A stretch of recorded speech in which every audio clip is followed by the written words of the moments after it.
आज से हम सेक्शन 2 यानी पोएट्री सेक्शन शुरू करने जा रहे हैं। उसकी पहली पोयम है 2.1 song of the open road. इस नज़म का उन्वान title, the title of the poem is very significant, बहुत अहमियत का हामिल है। एज विटमैन, जो इसके शायर है Whitman, has use the word song ने लव सॉन्ग यानी गीत इस्तेमाल किया है विद ए डेफिनेट खास मकसद के लिए, that he enjoy to travel on the open road, यानी वो लुत्फ़अंदोज़ होते हैं सफ़र करते हुए ऑन द ओपन रोड, खुले सड़क पर, विदाउट एनी टेंशन, कोई दबाव की, एंड वरीज ऑफ पास्ट, यानी माजी की कोई फ़िक्र नहीं है, प्रेजेंट की और फ्यूचर की, यानी हाल की और मुस्तकबिल की, and face the life without any complaint against his life, यानी कोई शिकायत नहीं है और वो लाइफ अच्छी तरह गुजारते हैं। The poet wishes to move ahead, यानी आगे बढ़ो, उसकी ख्वाहिश है कि आगे बढ़ते रहो, on the road of life, यानी ज़िंदगी की सड़क पर, विथ हिज ओन, यानी खुद के तौर पर, खुद की ख्वाहिश के मुताबिक, एंड गुडनेस और अच्छाई के साथ। The song of the open road also indicate freedom, यानी ये गीत आज़ादी को भी जाहिर करता है। एक्टिविटी है ice breaker. A, choose the mode of travel that you would like the most for a journey, यानी सफ़र के लिए आप कौन सा सफ़र का तरीक़ा इख्तियार करेंगे, एयरवेज, वाटरवेज, रेलवेज और रोड लाइन। आप इसमें से कोई भी एक ऑप्शन ले सकते हैं, जैसे यहाँ पर लिया गया है railways. Give reason for your preference, यानी आपने रेलवे क्यों मुंतखब किया है उसकी वजह यहाँ पर बताना है। द रोडवेज और are easily available to all, यानी रोड सड़कें सबके लिए आसानी से दस्तियाब है। So I also use it most, I can travel through remote areas by roadway, यानी दूर दराज मुकामात पर भी मैं पहुंच सकता हूँ। There are various kinds of vehicle available for road journey, यानी अलग अलग किस्म की गाड़ियाँ दस्तियाब है सड़क के सफ़र से। I can use my own vehicle also, मैं खुद की गाड़ी भी इस्तेमाल कर सकता हूँ। The journey gives me a chance to see closely the natural beauty, यानी फितरी खूबसूरती, कुदरती मनाजिर देखने का एक मौका मिलता है सड़क के ज़रिए सफ़र करने से। ग्रीन लैंडस्केप, सब्ज़ादार विलेज, देहात, रिवर्स, नदियाँ, माउंटेन्स, पहाड़, एंड बिग सिटीज़, और बड़े शहर देखने को मिलते हैं सड़क के रास्ते से सफ़र करने से। Write the preparation you would like to make for the journey chosen, यानी जो भी सफ़र आपने मुंतखब किया है उसके लिए आप क्या तैयारियां करेंगे। तो पहली तैयारी क्या करेंगे, I would make a perfect planning for the journey, यानी मनसूबा बनाएंगे। I would collect information of the places before visiting it from different sources. I would use physical map और Google map to know the distance and exact location of the place, यानी मैं मालूमात जमा करूँगा internet के ज़रिए, उसी तरह से गूगल मैप से, और उसका फ़ासला मालूम करूँगा और उनके एग्जैक्ट लोकेशन जाए वकू मालूम करूँगा। I would carry the require thing and medicines during journey, सफ़र के दौरान जो भी ज़रूरत की चीज़ें वो लूँगा और दवाइयाँ। I would make booking of ticket, lodging and hotel. I would carry essential document if I have to use my own vehicle, इस तरह की जो टिकट बुकिंग करूँगा और लॉजिंग और होटल की भी बुकिंग कर लूँगा। एक्टिविटी है discuss the ways in which you would overcome the problem और hindrance difficulties you face during your journey, यानी सफ़र के दौरान जो मुश्किलात है, जो मसाइल हैं, वो उनसे आप कैसे निपटोगे। इसका जवाब है if I face any problem during my journey, यानी अगर सफ़र के दौरान मुझे कोई मुश्किल पेश आती है, I would take the help of the person near me, जो मेरे नज़दीक हुआ उसकी मैं मदद लूँगा। If it is not possible, अगर ये मुमकिन ना हुआ, I would go to the place where I get the required help, मैं उस जगह जाऊँगा जहाँ मुझे ज़रूरी मदद मिलेगी। I would take help of the local police और इन्फॉर्म माई फ्रेंड, यानी लोकल पुलिस से या फिर माई दोस्तों से, और family member to send require help to resolve the problem, यानी मसले को हल करने के लिए। I would keep patience and try to overcome the problem. I would try to sort out the problem smoothly. C activity है during every journey we have to observe certain rules, यानी हमको कुछ कवानीन का पाबंद होना पड़ता है सफ़र के दौरान। Discuss your ideas of the journey without any restrictions, यानी इस ख्याल पर आपको डिस्कस करना है कि भाई बग़ैर किसी उसूल के आप पाबंदी के आप सफ़र कैसे करेंगे। आइड गो अलोन, मैं अकेला जाना चाहूँगा। And search out the possible ways to continue the journey, यानी सफ़र को मुसलसल रखने के लिए ज़रूरी रास्ते तलाश करूँगा। I would go with my friend, दोस्तों के साथ जाऊँगा। If there is need of team effort, यानी टीम जम की कोशिश की अगर ज़रूरत होगी तो we would follow all the rules and regulation of the road safety, यानी सड़कों के कवानीन को हम पाबंदी से अमल करेंगे। We would show the required document, यानी ज़रूरी डॉक्यूमेंट बताएंगे। वर्ड्स एंड देयर मीनिंग, इस नज़म में कुछ नए अल्फाज इस्तेमाल हुए, उनके मानी यहाँ पर दिए गए। अ फुट, इसके मानी है गोइंग ऑन फुट, यानी पैदल जाना। ब्राउन पाथ, बेयरलैंड, यानी खुली ज़मीन। पोस्टपोन, यानी मुलतवी करना, इल्तिवा देना, टू स्टॉप। सफिस, यानी इनफ, काफ़ी। डिलीशियस बर्डन, यहाँ पे sweet memories of the past, यानी अच्छी यादें। विम्पर, लो वॉइस, यानी कम आवाज़ में। ऑफ क्राई, रोना। एगोनी, अनहैप्पीनेस, गमगीन। कोरलस, यानी आर्गुमेंटेटिव और कंप्लेनिंग, शिकायत करने वाला। Constellation, here it means group, collection, gathering of people, यानी लोगों का जमघट्टा। लाइट हार्टेड, यानी यहाँ पर मतलब है चीरफुल, खुश मिजाज, केयर फ्री, बेफिक्र। टेक टू, यानी बिगिन, शुरू करना। इंट्रोडक्शन, तारुफ इस नज़म का। Song of the open Road is a poem by Walt Whitman, ये नज़म किसने लिखा है? वॉल्ट विटमैन ने। It is taken from the collection Leaves of grass, leaves of collection ये उनका मजमूए कलाम है, उससे ये नज़म ली गई है। इट इज़ रिटन इन 1856, 1856 में लिखी गई। Walt Whitman strongly advocated importance of democracy and freedom, यानी आज़ादी और जमहूरियत के बहुत बड़े वो दाई थे। The poem Song of the open Road is written in the free verse, यानी आज़ाद नज़म के तौर पर ये लिखी गई है। And is the form of monologue by poet, यानी शायर ने मोनोलॉग के तौर पर इसको कहा, यानी खुद से बात करना। मोनोलॉग ये किसी ड्रामे में खुद से बातें करने को कहते हैं। The poet intend to express his open thought, यानी उसके आज़ाद ख्याल को यहाँ पे उन्होंने जाहिर किया है। ओवर जर्नी ऑफ लाइफ, यानी ज़िंदगी के सफ़र में। टेकन ऑन डिफरेंट रोड, जो गुजरता है अलग अलग रास्तों से। The unrhyme and varying length of line, the unrhyme है यानी इसमें काफ़िया बंदी नहीं है, एक जैसे अल्फाज नहीं है तलफ़ुज़ के लिहाज से। वेरिंग लेंथ यानी मिसरे जो है तो इसके छोटे बड़े हैं। द कॉम्प्लेक्सिटीज़, पेचीदगियाँ। एंड अप्स एंड डाउन, उतार चढ़ाव। एंड फेसेस इन हिज और हर लाइफ, जो उसका सामना करता है। इट ऑल्सो इंडिकेट, ये जाहिर करती है द पोएट्स इनर डिज़ायर, यानी उसकी अंदरूनी जो ख्वाहिशात है। टू एंजॉय लाइफ, ज़िंदगी से महसूस होना। टू इट्स फुलेस्ट, यानी मुकम्मल तौर पर। विदाउट बोदरिंग, फिक्र किए बगैर। अबाउट द टेंशन, तनाव के। एंड वरीज, और फिक्रों के। It is an inspirational poem written in the form of narration, यानी बयानिए के तौर पर यह नज़म को पेश किया गया है। इंस्पिरेशनल है, जज्बाती है, जोश दिलाने वाली है। This poem is an ode to oneself, यानी खुद से ये नज़म बयान की गई है।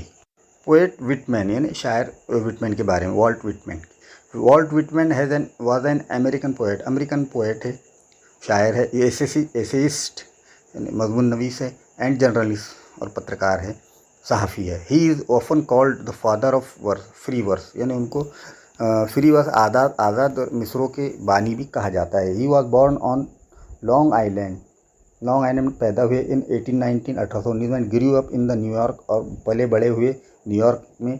ही had very little formal schooling, यानी बहुत कम उनको स्कूलिंग की तालीम मिली। But he consider himself to be a life long learner, यानी वो पूरी ज़िंदगी सीखते रहे, अपने आप को सीखने वाला बताया। Whitman died at the age of 72, 72 साल की उम्र में उनका इंतकाल हुआ।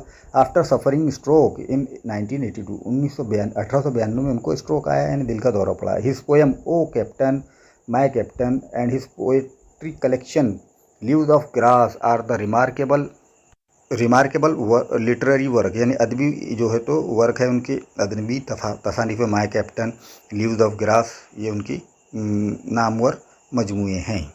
फिगर्स ऑफ स्पीच, यानी यहाँ पे कौन सी सनतें नज़म में इस्तेमाल हुई है। The long brown path before me leading where I choose, इस लाइन में कौन सी सनत का इस्तेमाल हुआ है। एलिट्रेशन कहते हैं हुर्फी से हुर्फी सनत को। Sound of letter I is repeated, यानी आई ये जो हुर्फ है ये रिपीट हुआ है, दोहराया गया है। Henceforth as I not good fortune, I myself am good fortune, यहाँ पर रिपीटेशन है, दोहराया गया है वर्ड गुड फॉर्च्यून को। I carry them men and women, I carry them with me wherever I go, यहाँ पे भी दोहराया गया है रिपीटेशन कैरी देम को। Still here I carry my old delicious burden, paradox है यहाँ पे। पैराडॉक्स का मतलब होता है वो बात जो बज़ाहिर गलत है लेकिन हकीकत में वो सही हो। स्टिल आई एम कैरी, ये यहाँ पर पैराडॉक्स का इस्तेमाल किया गया है। Indoor complaint libraries querulous criticism, यहाँ पे टाटोलॉजी नाम की सनत यानी एक ही बात को मुख्तलिफ अल्फाज में बयान करना। Complaint and querulous express same meaning. Still here burdens में यहाँ पर मेटाफर इस्तेमाल हुआ है, किनाया इशारा इस्तेमाल हुआ है। Old sweet memories are indirectly compare to something delicious, henceforth I need no more, यहाँ पर क्लाइमेक्स है। Word are arrange in their ascending order of importance, यानी चढ़ती तरतीब में जो है तो उनको अल्फाज को लिखा गया है, रखा गया है। कोरलस क्रिटिसिज्म यहाँ पे एलिटरेशन है, एलिटरेशन यानी वही सेहरूफी सनत। फिर उसी तरह से strong and content I travel the open road. Inversion नाम की सनत यानी उलट पलट वाली जो सनत है इस्तेमाल की गई है। The word are not in correct prose order, यानी सबक के लिहाज से ये सही तरतीब में नहीं रखे गए। Correct prose order is I travel the open road strong and content.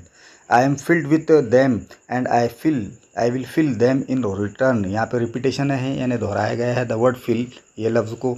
A foot and light hearted I take to the open road, यहाँ पे इन्वर्जन है। इन्वर्जन की इससे पहले बताया मैंने आपको, उलट पलट किया गया है यहाँ पर किसको। The word are not in correct order, the correct prose order is I take to the open road afoot and light hearted, यानी लफ्ज़ों की तरतीब यहाँ पर पलट दी गई है लेकिन नसर में यह अल्फाज इस तरह से आते हैं।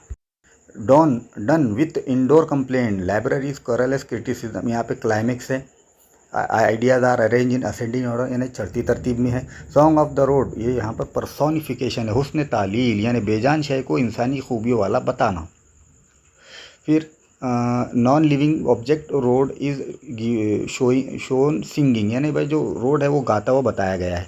Song of the open road metaphor है, यहाँ पर मेटाफर ये किनाया है, इशारा है। The road is indirectly compared with the journey of life, यानी ज़िंदगी से उसको ज़ाहिर किया गया है। आई carry my old delicious burden, यहाँ पे पैराडॉक्स है। पैराडॉक्स के मतलब होता है वो बात जो बज़ाहिर गलत हो मगर हकीकत में वो सही हो।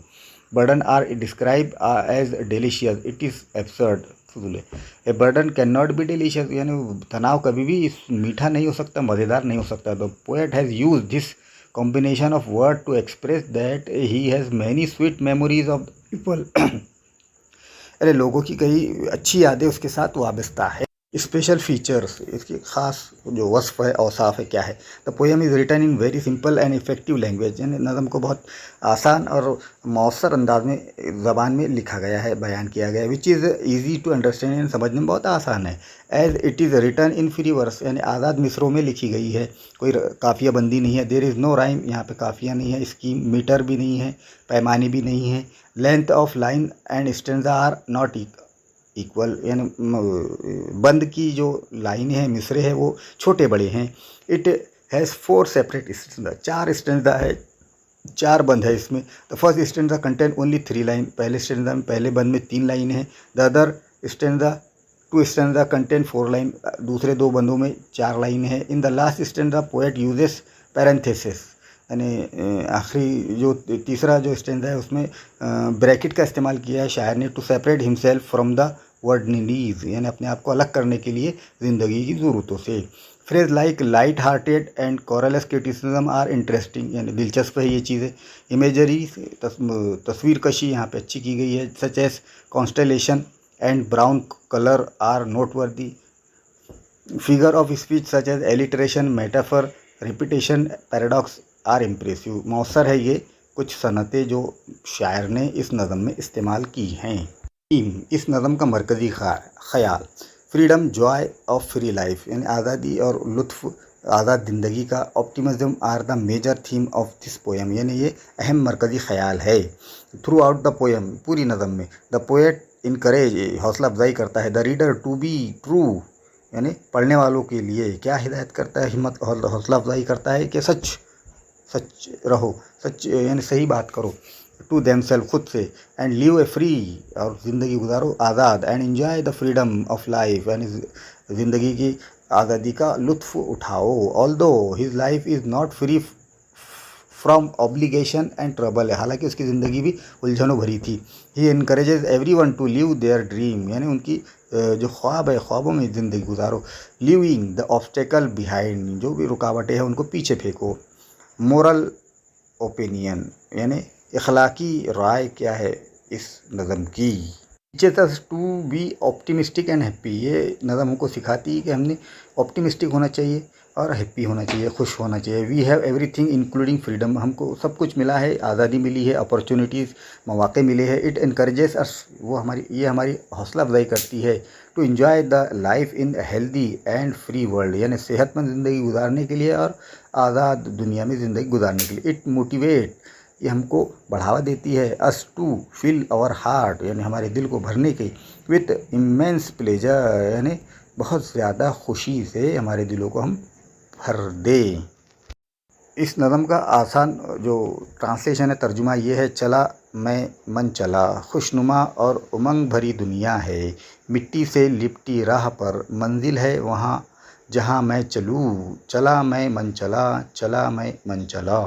इकबाल खुद करे नसीब खुद लिखे, ना खलिश ना गिला, ना कागज़ ना किताब, ना दीवारों से आरा घर, ना होगा विलम्ब तो करे आरंभ, चले मिट्टी से लिपटी राह पर, बाहों में जोश मन लिए संतोष, बैठ रहे करे निदा मेरी, चला मैं मन चला, खोजू सृष्टि में छिपे अज़म अटल और जल के रहस्यों की, जो मेरे समीप है, और ना चलूँ मैं उन ग्रहों चाँद और तारों के भ्रमण में, अंतरिक्ष की खोज है ना मेरी, वो सलामत उन्हें जो खोजना चाहते हैं, उड़ना जानते हैं, वो चले मन चले, चला मैं मन चला।